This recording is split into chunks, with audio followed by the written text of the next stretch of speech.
All right, everyone. Welcome to the next episode of the Restoration Success Show. We have Alex Duta from Albiware here with us today. What's going on, Alex? Jamie, thanks so much for having me. How are you doing, brother? Doing well, doing well.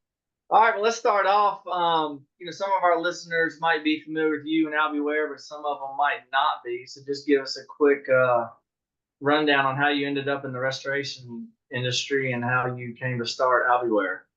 Yeah, absolutely. So I guess the quick rundown is starts with actually my father. So my father was born in communist Romania, village with no running water. Ended up communism kind of fell down in Romania, and he ended up starting to sell foreign goods in Romania, including American pens. So when you had these little pens that were printed for Kodak, for example, and they were misprints, he would actually sell the misprints in Romania, and there was huge buzz because they were American pens. That led to us, his friend who sold the pens applied for the diversity visa, and we ended up getting an American green card and pretty much hopped on a plane and moved to the States. And I was one, took my first steps in Boston.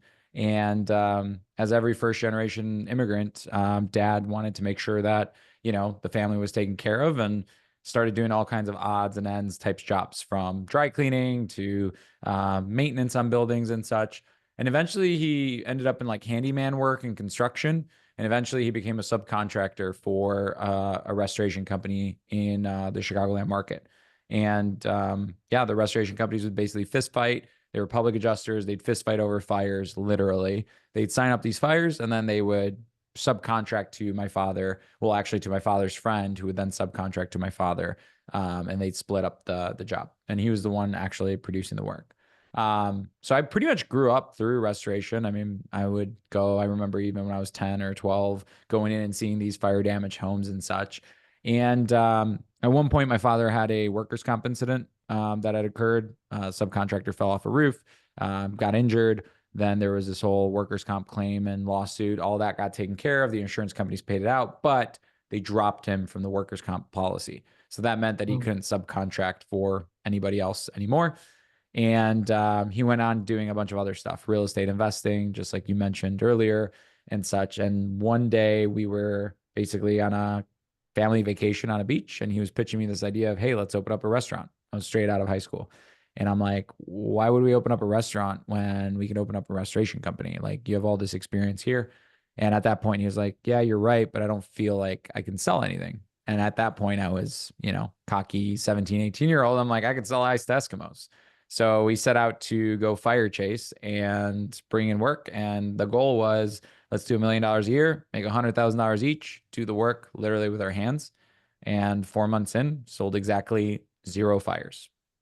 Nobody in the Chicagoland market wanted to buy to sign a work authorization for a fire with a 18-year-old.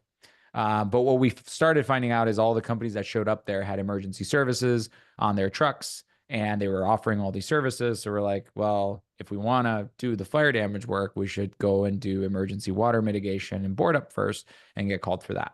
And then we started doing that, did a lot of online marketing, signed up for like the 33-mile radiuses of the world. Fast forward to 2020, we had grown an 8-figure company. Company's still there today within our family, 90 or so employees. So that's kind of like the founding story of like me throughout restoration. And, it was Yeah. all pretty much the American dream, my father's American dream of going from no running water in Romania to living the American dream within the States. Yeah, that's awesome, man. Good for him. I love that's a good hustle story right Yeah, there. What 1000%. before we talk more about Albiware, I mean, yeah, so you guys scaled up to a multiple 8-figure company. What, and you mentioned 33 miles. Obviously you guys were doing a little bit of paper lead stuff. What other things lead channels, or I think I think I saw somewhere you call them fishing poles as well. That's Yeah. something we call fishing poles. I don't know. That's Yep. funny. Maybe a Yeah. lot of Yeah. people do. But what other fishing poles did you guys put in the water to help you grow to the multiple, Yeah. 7 figures? Yeah, and I think we did it like all over the place when we did it. In my book, Restoration Millionaire, where you heard the fishing holes, I kind of wrote how I would do it if I were to do it all over again, and I'd take a more systematic approach. But we kind of went after everything all at once. So we went after online marketing was kind of first, and started doing a bunch of pay-per-click and stuff like that. That got us to like $4 to $5 million of work between reconstruction and mitigation. But we got to a point where I recall we had a decent online marketing provider, and I was on the phone screaming to that person because I wanted to spend 60 grand a month and they were only spending 30 grand a month, and like the math wasn't mathing. And at that point, the person, I don't know if it was true or not, but it held true today. He's like, hey, Alex, you reached a point of diminishing returns, meaning like, we can't spend more to acquire more leads. And at that point, I was like, man, my aspirations are to get to here, and we're only getting here with online marketing. And then I started looking at other restoration companies and what they were doing. And I saw this whole relationship building aspect of things. And we knew we didn't want to go down the TPA route. I was a rebel at heart. So the next logical thing was, hey, let's go build relationships. So we hired a donut girl, and that eventually evolved into right now, I think there's 6 people that are out building relationships with plumbers, property managers, and insurance agents. And I would say about 70% of our work comes from insurance agent referrals within the Chicagoland market. Yeah. That's awesome though. I mean, that's kind of what we advise our clients to do is like, I call them offline fishing poles and online fishing poles. Yep. And at some point you want to do all of them and keep putting as many poles in the water as you can, because we all know the ebbs and flows in this industry are real. Like, 1,000%. and I mean, you hit on a big topic though, I think, and this is why I'm not surprised y'all did what you did. You're like, I'm spending 30 grand a month on ads. How do I spend 60? Like, I'm not surprised y'all are successful, because I think a lot of times we come across as, I think a lot of restores, especially in the smaller end, like it's a mindset shift that has to happen. Like, Yep. you're not getting to 10 million plus a year and they're like, well, my budget's 400 a month. We're like, Exactly. dude, get out of here with that. Like, Yep. you have to understand, like, once you understand, and again, this doesn't happen in 3 days, but once you get the math and Yep. the funnel, everything set up, you put in $1, you get 5 back or whatever. I mean, it can even be better than that. Like, I'm like, why would you not? That's why you want to just take the 30 and turn it to 60. So Exactly. you do the numbers. Uh, Yeah. Yeah, it's so I've got this mastermind group also, and do some private coaching, and oftentimes people will come and be like, "Well, PPC didn't work. This one company didn't work," and then I ask them, "How much did you spend?" And they'd be like, $2,000 to $3,000 a month. I'm like, that's like a low threshold. Like that could be eaten up with 10 clicks, and it could turn into nothing, right? Mhm. So yeah, I think that if you're gonna get into digital marketing and especially go onto PPC, it's great, it's wonderful, it's like crack. It can literally bring in jobs right away. But like you should be spending, I don't know, Jamie, you probably have more concrete numbers, but 5 to 10 grand as an entry point, right? Because if you only spend 500, like you said, or 800 in ad spend, you're not going to get anywhere. I mean, that's just going to get used up. You're not going to get enough clicks for those clicks to turn into calls, for those calls to turn into jobs converted, right? Like you said, it's a funnel. You hit a nail on the head, and it's unfortunate because we have to like turn people away a lot, and it's because they'll say, "Well, this so and so said that I can come in at 2,000 a month," and we do it based on market. Not every market's Yep. the same. Yep. And Yep. I'm like, dude, you're in Houston, Texas. Like, I Yep. ethically can't sleep at night and will not work with you as a client with that budget. So you either give us what Exactly. we need, Yep. or I'm We'll find sorry, someone like I else. just can't. And to the exact point you just said. And I mean, Yep. it's just understanding that there's a process to this, and you have to just be Yep. strategic about it. But and you touched on insurance agents. Are there other, like, what about adjusters, property managers, Yep. general contractors? I imagine is that kind of built to the, you know, the, Yeah. So what the we've route? found is actually, unless you're on TPAs, it's getting harder and harder to actually build adjuster relationships, right? So a lot of times there's cat adjusters coming through and such, and there's a revolving door with insurance adjusters. They've also kind of tightened up the rope from the management perspective to where they're not allowing insurance adjusters individually to recommend people. They'd have to go through the program. So we haven't really found it fruitful as an independent restoration contractor to build relationships with adjusters. Now, that being said, I think that if TPAs was part of our strategy, we would totally go build adjuster relationships. But agents, bread and butter, property managers and plumbers, we've also dabbled into. And then, yes, there's the network, right? If between real estate agents and people in your local community and the BNIs and all that stuff, that's all just like icing on the cake. But I think if you're really looking to put together a motion, you need to focus also on one vertical for this relationship building. So Mhm. And do y'all like look at the?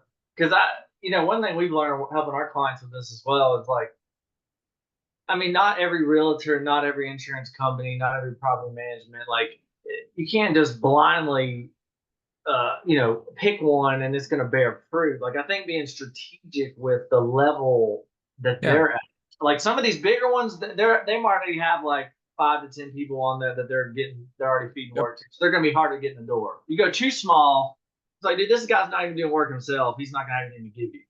So we Yep. kind of find, finding like that sweet spot where they're a big enough company.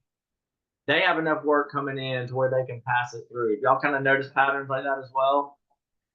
Yeah. Yeah. So obviously, for insurance agents, it's a numbers game, right? So there's a percentage, I think I'd have to look at the numbers, but there's an X percentage of homes that are going to have a loss every single year.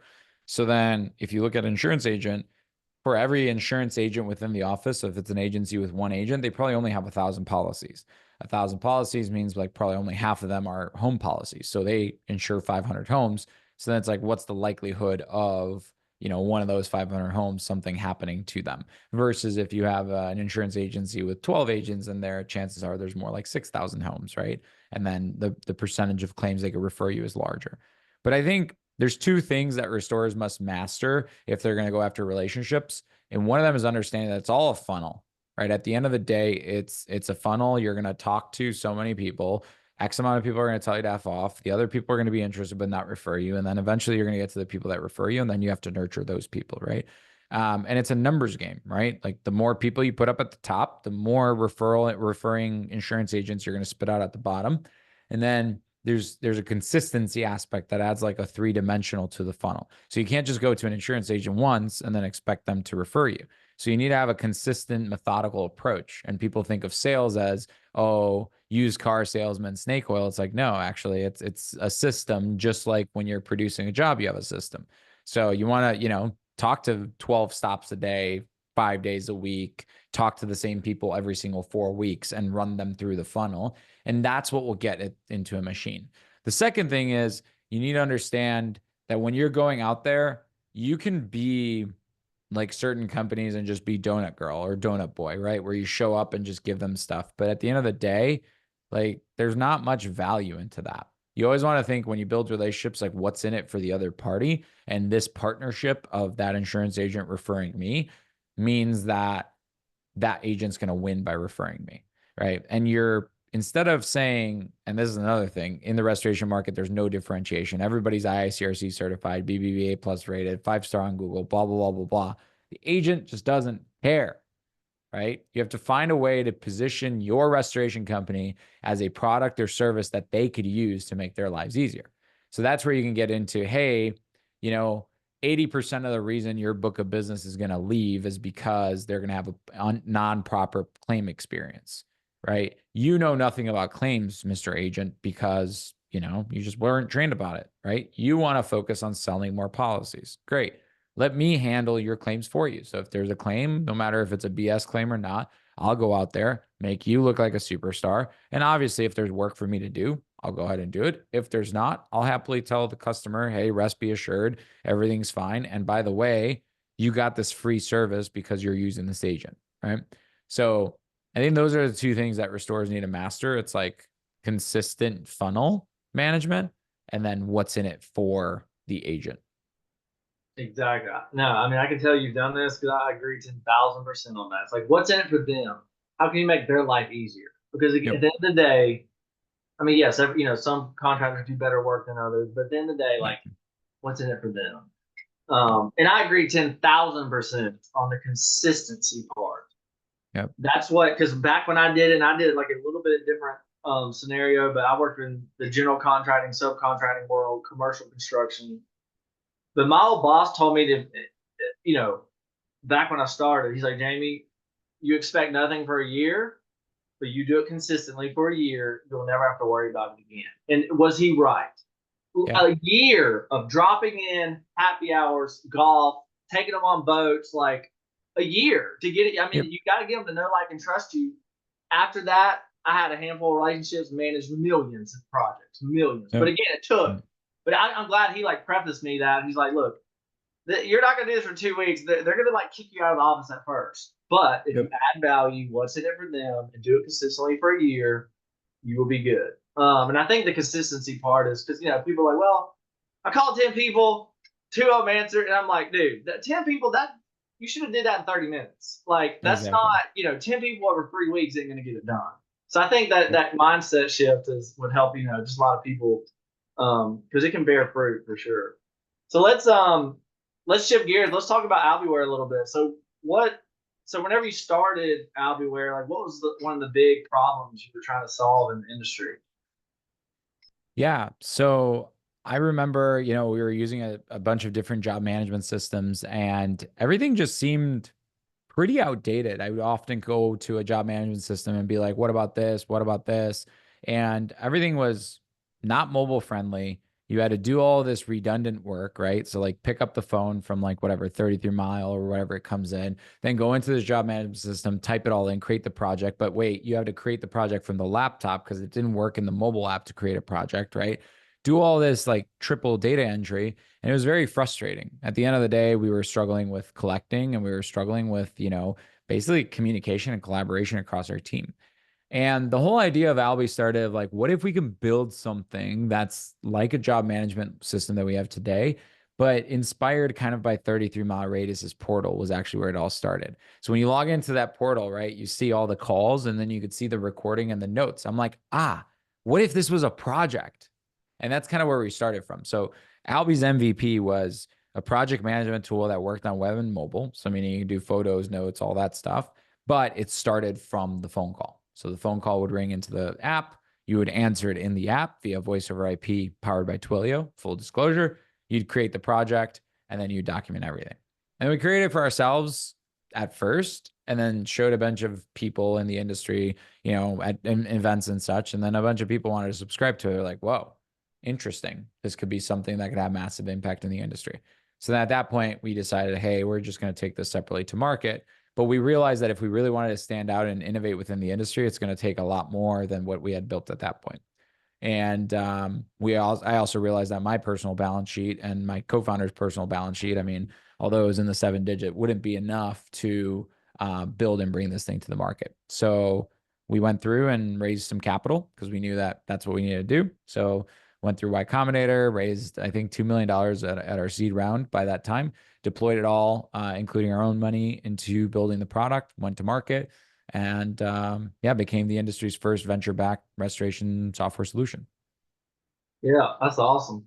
And I also saw, like, I mean, you integrate. I mean, a lot of this is probably all built within the app and software itself, but you also integrate with a bunch of other QuickBooks, Yep. maybe Xactimate, if I saw that right. Like you Yep. integrate with a lot of things that restorers use on a day-to-day basis as well, right? To kind of help simplify it. Like I think Yeah. the whole point.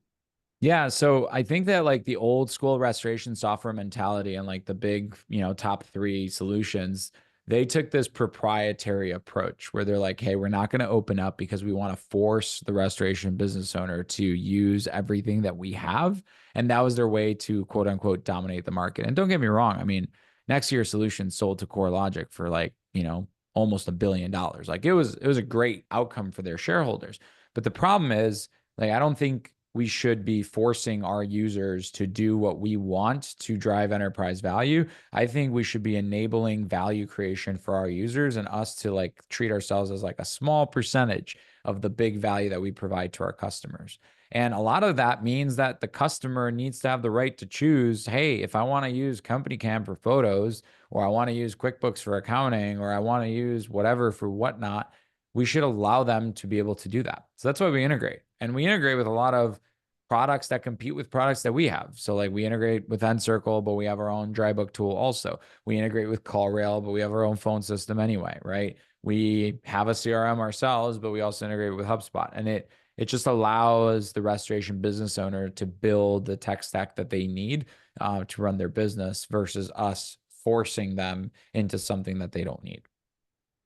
Yeah, I think that's good because I mean, at the end of the day, that's I imagine one of your goals is like help simplify their lives and their business. And if they already have some, because sometimes making a pivot and rearranging your tech stack can be, depending how big you are, like this isn't a 30-minute Yep. swap. So that way, if they have some things they like, you're like, hey, no problem. We'll just integrate in. Like you keep doing your thing there. We'll help fill these gaps. You keep rolling. So I imagine Exactly. that's pretty valuable for them as well. What 100%. do you guys have like any new features like on the roadmap, like development wise, that you guys are? I mean, if you can't talk about it, that's fine too. But Yeah. are there some things I imagine you guys are? I mean, we're in Yeah. a I mean, fast evolving world. Uh, so what's beautiful is like we're product first, mobile first. So the way we're going to win in the market is by building the product that the users want and the users actually use. And that forces us to actually build. And there's like, we've already built strong competitors of the market solutions that are out there, but we're not stopping here. So because we're venture backed, right? We have a duty to our shareholders to build for a massive outcome, and we're operating in a small niche. So in order to accomplish a win-win situation for the niche and also our shareholders, we need to create more value within that specific niche. And the way we're going to do that is a suite of products. So we've we've got a huge thesis in the payments flow within the restoration space, and we're actively researching on how we can work there. We got a huge thesis in field documentation and capturing data from the field rolling up. So we're working on that. We also believe like marketing is a huge need. I mean, yes, some agencies are doing some stuff with Go High Level, but at the end of the day, there is no restoration marketing software that ties the project data and the economics of the project data back to the AdWords and the keywords there. So we have a thesis there. We're working on comms. So we have two-way phone calls where, rewriting our mobile app and incorporating two-way texting and two-way calling in there, automation as well. And yeah, those are like the key overarching things. But 5 years from now, Albi will basically become an ecosystem, a suite of products, and like a one-stop shop for the damage restoration contractor. And we're basically propelling the restoration industry forward. So if you look at like what Service Titan did in plumbing, they're actually an investor in Albiware. We're doing basically that playbook within the restoration space. just to help again, to help simplify all facets of what Yeah. these guys are dealing with. Yeah, just Yeah. not just chipping away at it one thing at a time. Yeah, that's awesome. What Yeah. I imagine you're paying attention to some of this AI stuff, right? That's coming Oh down yeah. the pipeline. What do you guys have any plans there? Or like, I mean, obviously you're probably paying attention to it, but what are your Yeah. thoughts on how that's going to affect the industry as a whole? 1000%. I get asked this a lot, and full disclosure, our CTO is implementing an AI project as we speak, and big proponent of it. But I don't talk much about it because the majority of the industry has been using the AI word as a buzzword. So when the AI revolution came in, all these investors wanted to, invest into AI, and it became this new, sexy, crazy thing. And then you get people like my competitors hopping on stage at like Alacrity and RA and stuff with keynote speeches on AI who did like they don't know what they're talking about. They're using AI as this term to paint this picture because that's what the buzz is all about. I think if you don't have the fundamentals right of the data model, and if you're not ingesting information from the field up to the office, up to management and such, and you don't have a user-friendly product that everybody uses, it's garbage in, garbage out, and we're adding artificial intelligence on dumb data. And that's the reality of what's happening in the industry. So the reason we haven't like went on and pushed this whole AI craze is because we want to make sure we have the smart data first before we power it by artificial intelligence. And yes, there's so many things that AI could do, specifically in eliminating the broccoli off of the restorer's plates. I think you have chocolate and broccoli. The chocolate's the stuff that you like to do. The broccoli is the stuff that you don't want to do, like the analysis and such.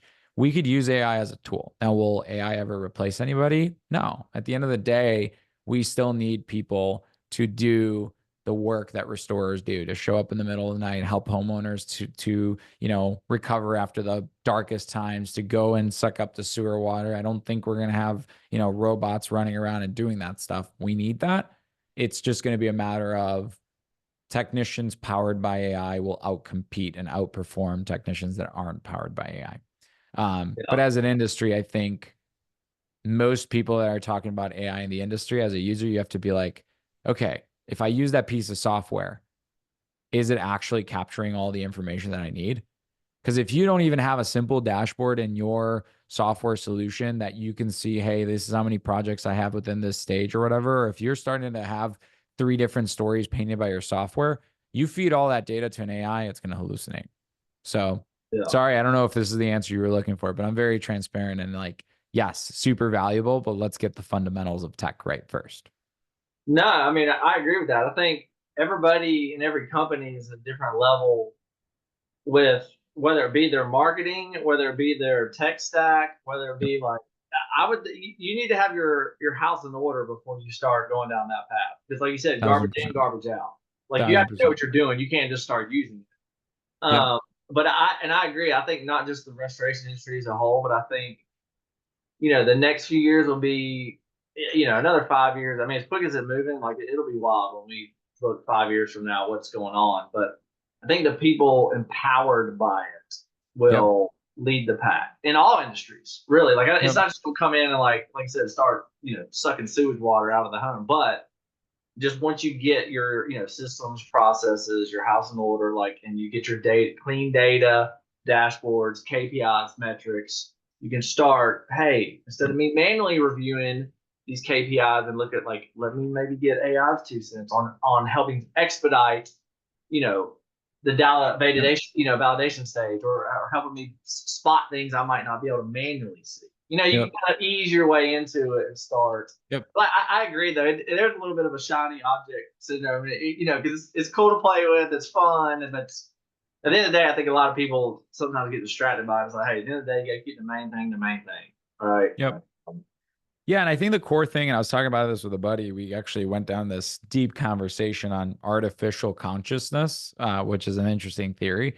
But at the end of the day, I don't think like for everybody scared about where's the future going and such, you won't be able to replace the human need of humans, right? And at the end of the day, no matter what happens, if you could just be the best human in the world, right? That's all that matters. Whether you're powered by AI or supercharged by it or not. But yeah, also with ads, right? Like the AI generated content, like that's a big craze. You and I both know that, like, and even at Albi, we use some help from AI, but like there's no way I'm gonna have that standard go so low to where I have automatic AI generated content going after restorers telling them what to do. You know what I mean?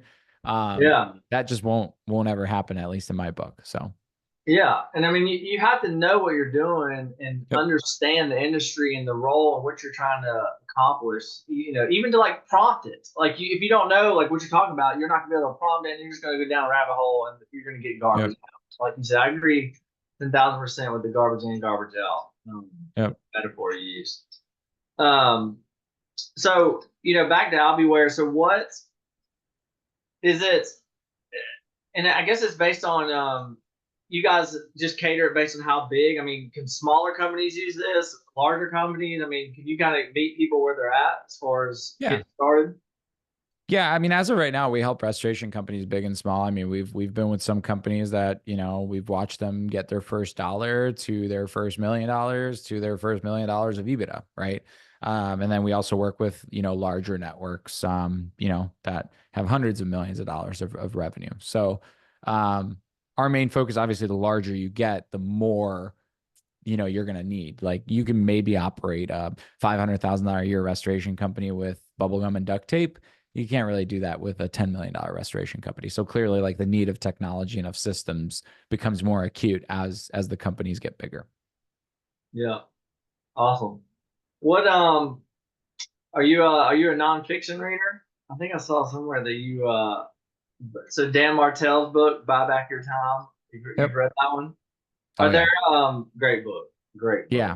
Yeah. Dan's a mentor of mine. He actually wrote the foreword to Restoration Millionaire. So, but yeah, Yeah, huge reader.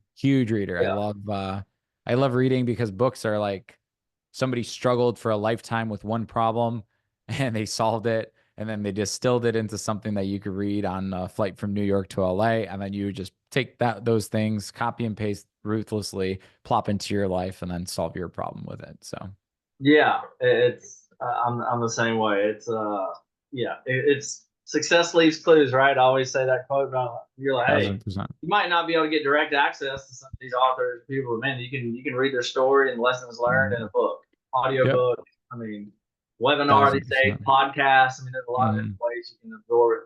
What are some? Well, yeah, anybody listening, Buy Back Your Time by Dan Martell, great book, highly recommend. 1,000%. Yep. That one's I've read it a couple times. It's that good, I think. Yep. Are there any other big books that have had big impact on you in your life that you? Oh man, a ton. I mean, Think and Grow Rich, Napoleon Hill, like that's a huge one. Atomic Habits is, I mean, a huge one. No Rules, the Netflix story, that was a really good and impactful book.